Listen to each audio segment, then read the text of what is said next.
कोणी आधी बोलू दे.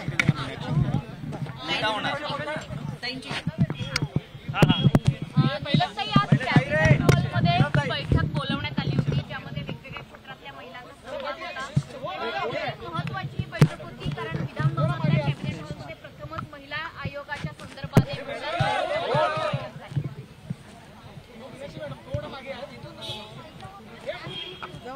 महाराष्ट्र राज्य महिला आयोग अस्तित्वात येऊन 23 वर्ष झालेली असली तरी सुद्धा आज देखील महिलांवरील अत्याचारांच्या प्रकरणामध्ये स्त्रिया जशी पोलिसांना हाक मारतात तसंच महाराष्ट्र राज्य महिला आयोगाकडून अपेक्षा असते.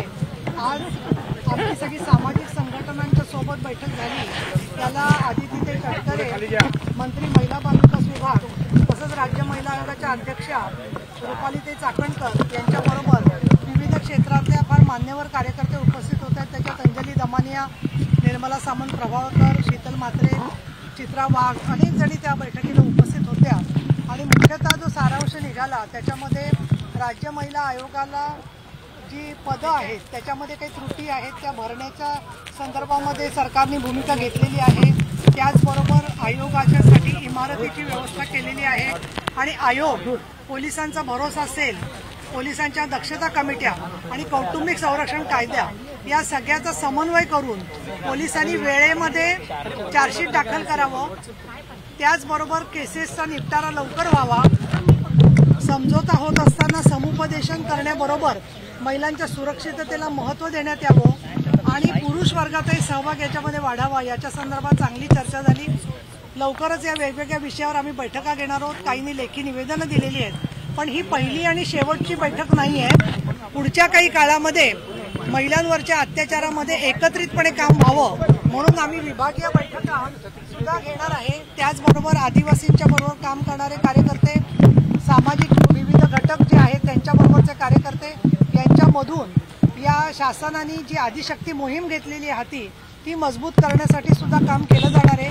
आणि मुख्यमंत्री देवेंद्र फडणवीस, उपमुख्यमंत्री एकनाथ शिंदे, उपमुख्यमंत्री अजितदादा पवार आणि आदिती तटकरे महिला बाल विकास मंत्री यांच्याकडे यातल्या सूचना देऊन त्या विभागाच्या संदर्भातल्या पाठपुराव्यासाठी आम्ही वेगवेगळ्या डिपार्टमेंटच्या बैठका आणि पाठपुरावा करणार आहोत आणि सामाजिक संघटनांशी आम्ही जोडून घेणार आहोत.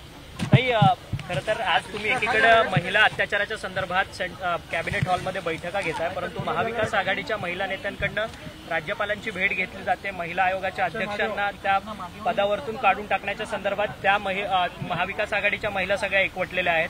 त्यांनी त्या संदर्भातलं निवेदन दिलेलं आहे. आज मला खरं तर राजकीय उत्तर द्यायचं नव्हतं, परंतु जनतेने ज्यांना खुर्चीवरून बाहेर काढून टाकलेलं आहे आणि जनतेच्या मधल्या लाडक्या बहिणींनी प्रचंड मोठ्या प्रमाणामध्ये महायुतीला मतदान केलेलं आहे, त्या पार्श्वभूमीवरती आमच्यावरती जी महिलांनी जबाबदारी टाकली आहे त्याच्यामध्ये राज्य महिला आयोगाच्या तर्फे न्याय द्यायचं आमचं काम आहे. लोकशाहीमध्ये त्यांनी पंतप्रधानांकडे जायचं का राज्यपालांकडे जायचं हा त्यांचा प्रश्न आहे. मला असं वाटतं की अशा गोष्टी करण्याबरोबर त्यांनी सुद्धा महिला अत्याचार विरोधी प्रत्यक्षात काम करण्याकडे जर का लक्ष दिलं तर जनतेचं भलं होऊन तेवढी 10 मतं तरी त्यांना मिळतील. टीका करताना त्यांनी असाही उल्लेख केलेला आहे की निलमताई यांना अशा पद्धतीच्या बैठका घेण्याचा आणि उशिरा सुचलेलं हे त्यांनी सांगितलेलं आहे की वैष्णवी हगवणे प्रकरण होऊन आता अनेक दिवस झालेले आहेत आणि त्यानंतर ही बैठक होते. खरं तर ही बैठक अगोदरच झाली पाहिजे होती. महिला अत्याचारांमध्ये सातत्याने राज्यात वाढ होते असं त्यांचं म्हणणं आहे. मुळामध्ये असं आहे की महिलांच्या संदर्भातल्या ऊसतोड कामगार असतील किंवा वेगवेगळ्या ठिकाणच्या फॉरेन्सिक संदर्भामध्ये म्हणजे 6 फेब्रुवारीला सुद्धा आम्ही बैठक घेऊन पाठपुरावा केलेला होता.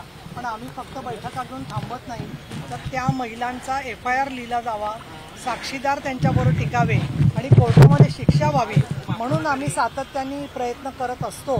परंतु ज्या लोकांना लोकशाहीमधल्या नागरी हक्कांच्या बद्दलचं आणि पीठासीन अधिकाऱ्यांच्या संदर्भातले काय अधिकार आहेत याची माहितीच नाही आहे, त्यामुळे मला असं वाटतं की त्याची दखल घेण्यासारखी नाही आहे आणि म्हणून मी काही त्यांची दखल घेत नाही. एक महत्त्वाचा मुद्दा उपस्थित झालेला आहे की मागच्या 6 सदस्य लागतात.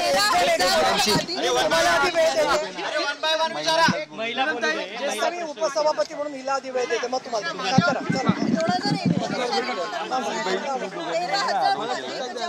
कामगार महिला आहेत त्यांनी गर्भपिशव्या काढलेल्या आहेत, त्यामुळे त्यांचा जो मुद्दा आहे खरं तर अतिशय त्यांचे आरोग्य जो आहे ते धोक्यात आहे, याविषयी काही चर्चा झाली आहे? नाही, या संदर्भात चर्चा झाली, पण तुमच्या सगळ्यांच्या माहितीसाठी सांगते की 2019 मध्ये या विषयावरती लक्षवेधी लावली होती.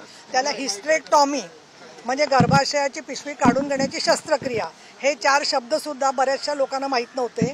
त्यावेळेला आपण हा सर्व आवाज उठवला. माननीय एकनाथजी शिंदे आरोग्यमंत्री होते, त्यांनी समिती केली, मी अध्यक्ष म्हणून त्याच्यात काम केलं आणि आम्ही जवळजवळ 200 पानी रिपोर्ट, अंजली दमानी यांच्याकडे तो सगळा रिपोर्ट पाठ आहे, तर तुम्ही त्यांचा पण बाईट घ्या.